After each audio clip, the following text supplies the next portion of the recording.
quand j'ai demandé ma copine en mariage au restaurant, elle a éclaté de rire devant tous ses amis et a lancé d'un ton moqueur, « Regardez ce mec. Il croit vraiment que je vais l'épouser. » Mon cœur s'est brisé net à cet instant précis. Une semaine plus tard, elle est venue me chercher et a débarqué dans mon nouvel appartement.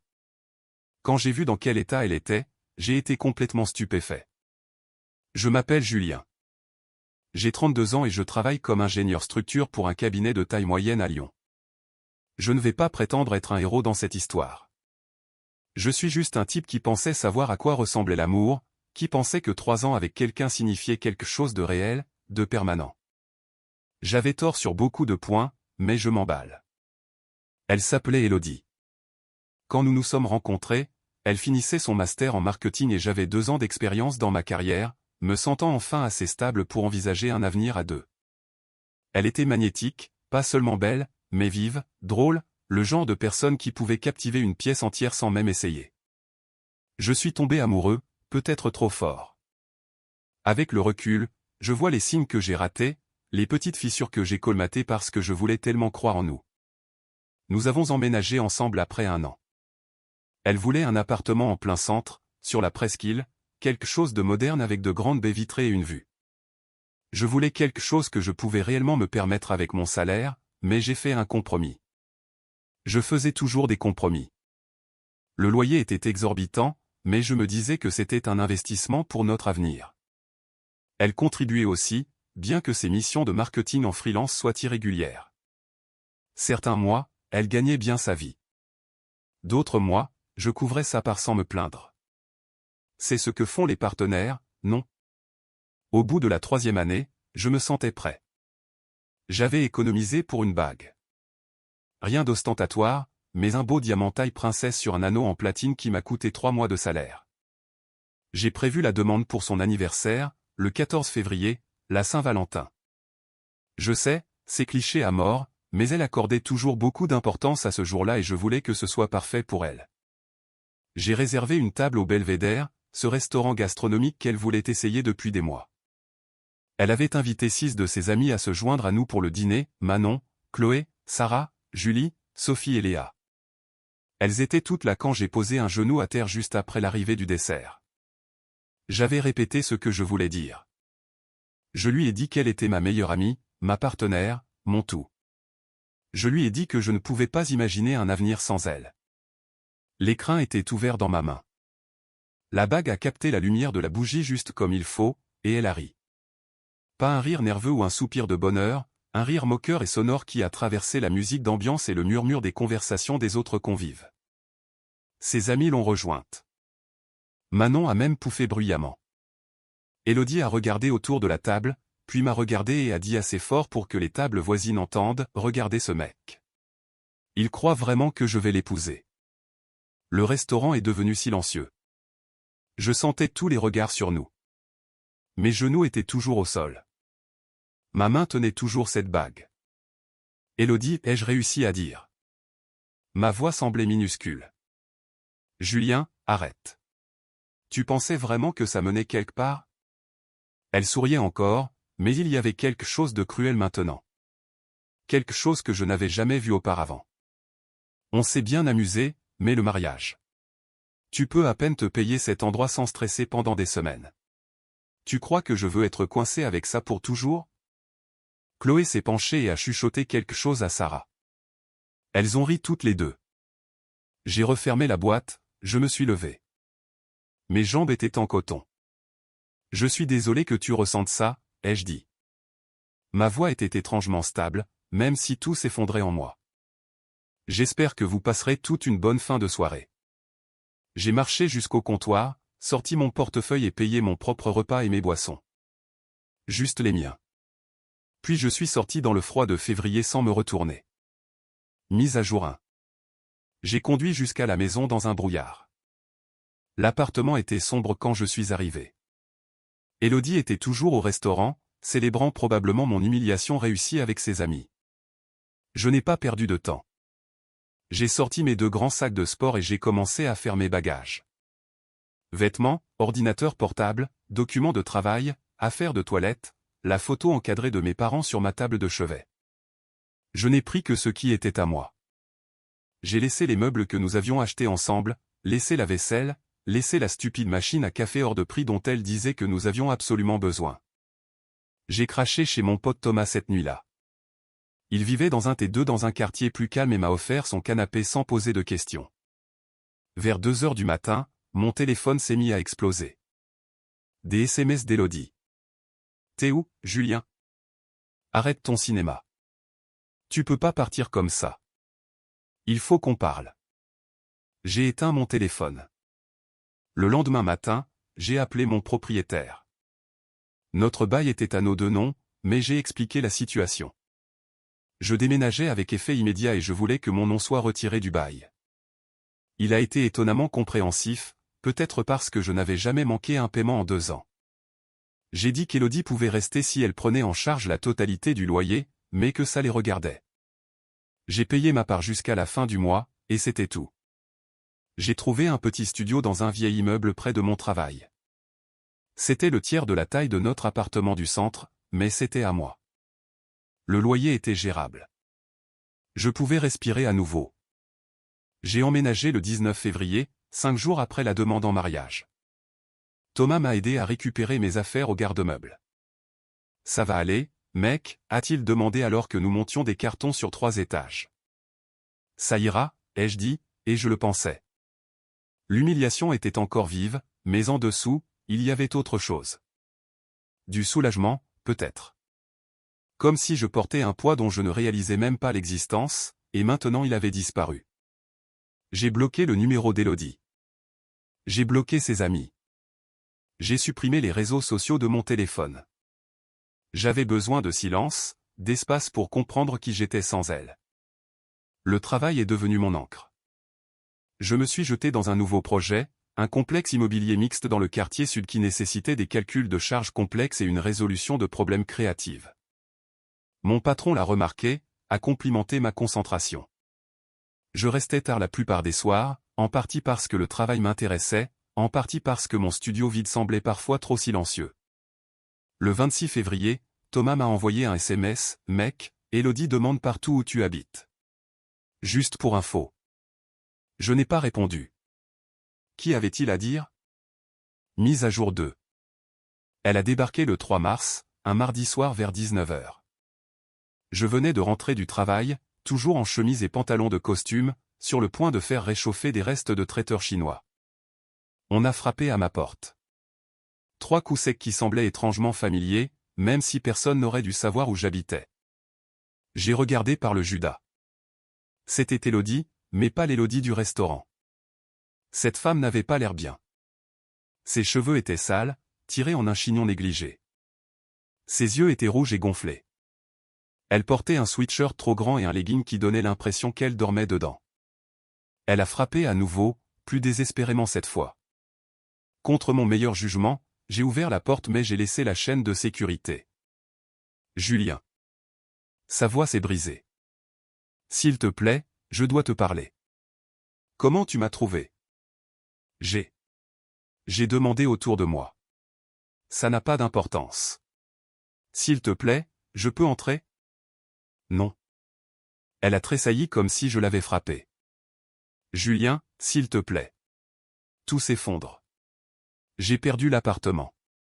J'ai perdu mes clients. Je ne sais pas quoi faire. Ce n'est plus mon problème, Élodie. Mais si. Elle pleurait maintenant. De vraies larmes coulaient sur son visage. Tout est lié à ton départ. Tout a mal tourné après cette nuit-là. Mes amis ne me parlent plus. Manon a dit que je suis toxique. Ma mère ne répond pas à mes appels. Le proprio m'a viré parce que je ne pouvais pas payer le loyer complet. Je loge chez Sarah, mais elle vient de me dire que je dois partir d'ici vendredi. Julien, je n'ai nulle part où aller. J'aurais dû ressentir de la satisfaction. J'aurais dû me sentir vengé. Au lieu de ça, je me sentais juste fatigué. Tu m'as humilié devant un restaurant plein de gens, ai-je dit doucement. Tu as ri de moi. Tu m'as dit que je n'étais pas assez bien. Qu'est-ce que tu veux exactement de moi maintenant? J'avais peur. Les mots ont jailli d'elle. J'avais peur de m'engager. Peur d'être attaché. Peur que si je disais oui, je me perdrais complètement.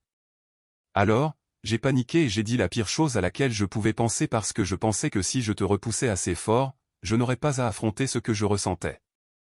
Et que ressentais-tu? Que je t'aimais.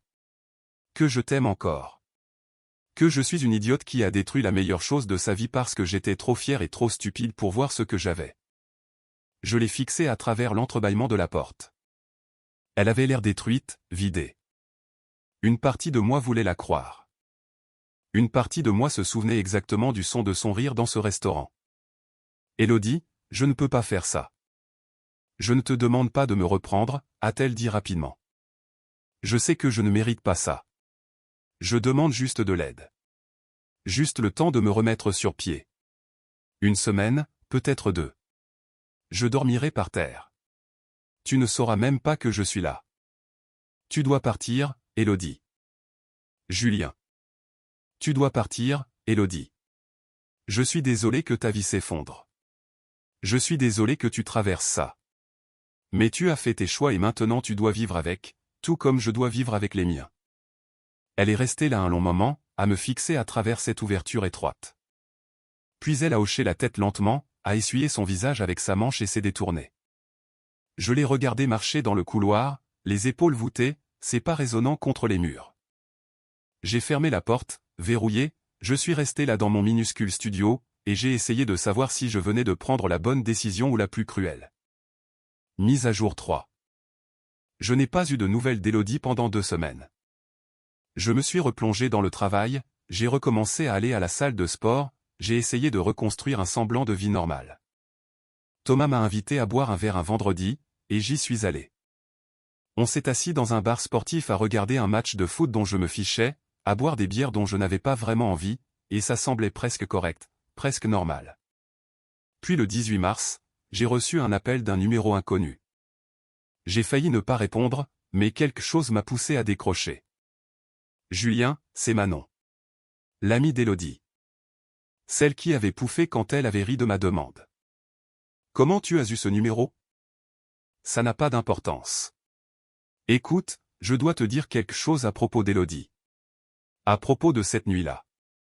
J'ai failli raccrocher. Je ne veux pas entendre ça. Écoute juste. D'accord, s'il te plaît. Tu mérites de savoir la vérité. Quelque chose dans sa voix m'a fait rester en ligne. D'accord, parle. Cette nuit au restaurant, c'était prévu. Tout ça. Elle a fait une pause. Élodie nous a dit que tu allais faire ta demande. Elle le savait parce qu'elle avait trouvé le reçu de la bague dans ta poche de veste une semaine avant et elle ne voulait pas t'épouser, mais elle ne savait pas comment mettre fin aux choses.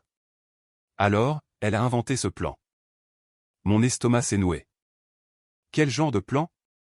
Elle a dit que si elle t'humiliait publiquement, tu partirais de toi-même, et elle n'aurait pas à être la méchante qui met fin à une relation de 3 ans. Elle nous a dit exactement quoi faire. Rire quand elle riait. Faire des commentaires. S'assurer que tu te sentes assez petit pour juste partir.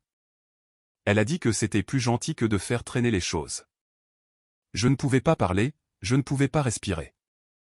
Je sais que je suis une personne horrible pour avoir participé à ça, a continué Manon. Je me sens malade tous les jours depuis. Mais il y a plus. La raison pour laquelle tout s'est effondré pour elle après. Sarah a posté à ce sujet sur Facebook. Toute l'histoire, dénonçant Élodie pour sa cruauté et sa manipulation. C'est devenu semi-viral dans notre cercle social.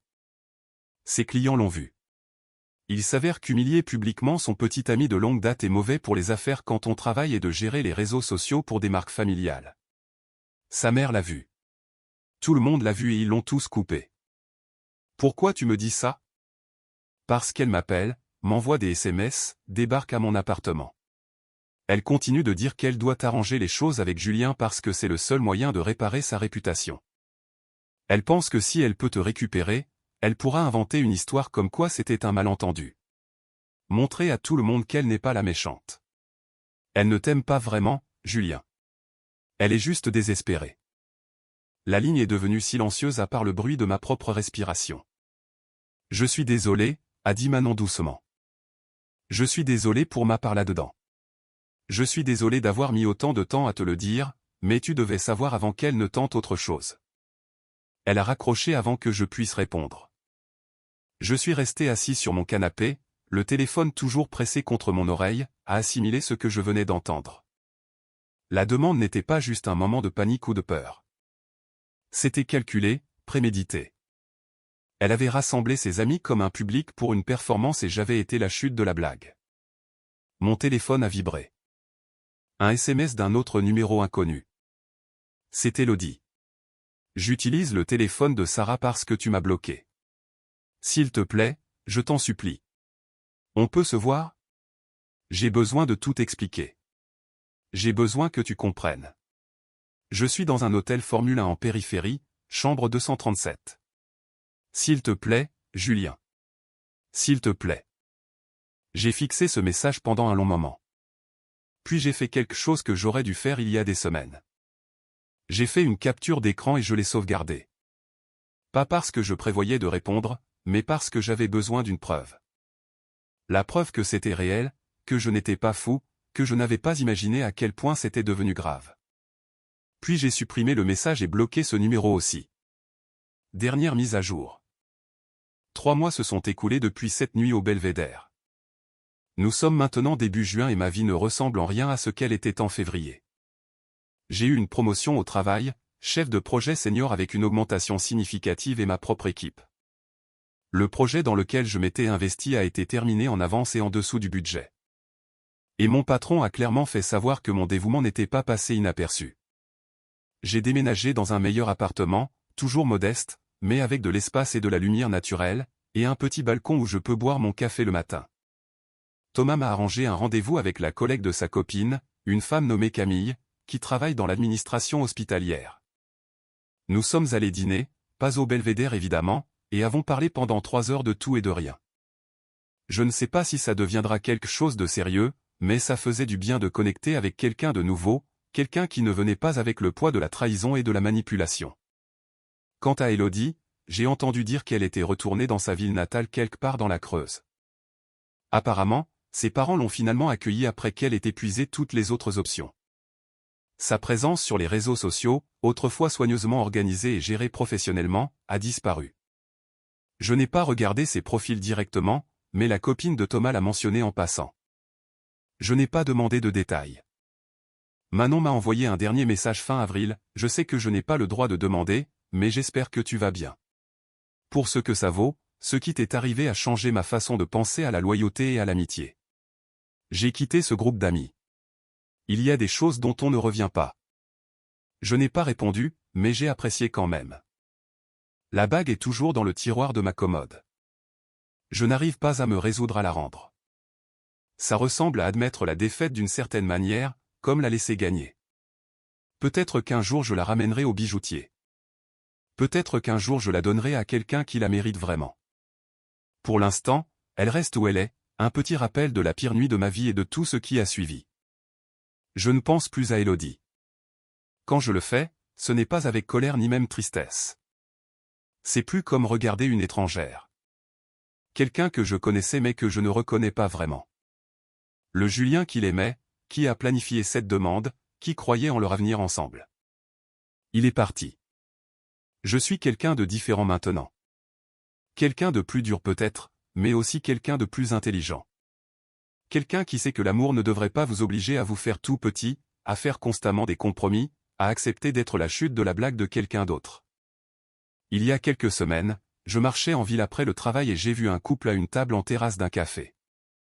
Il était à genoux, l'écrin ouvert, et elle avait les mains sur la bouche avec des larmes coulant sur son visage.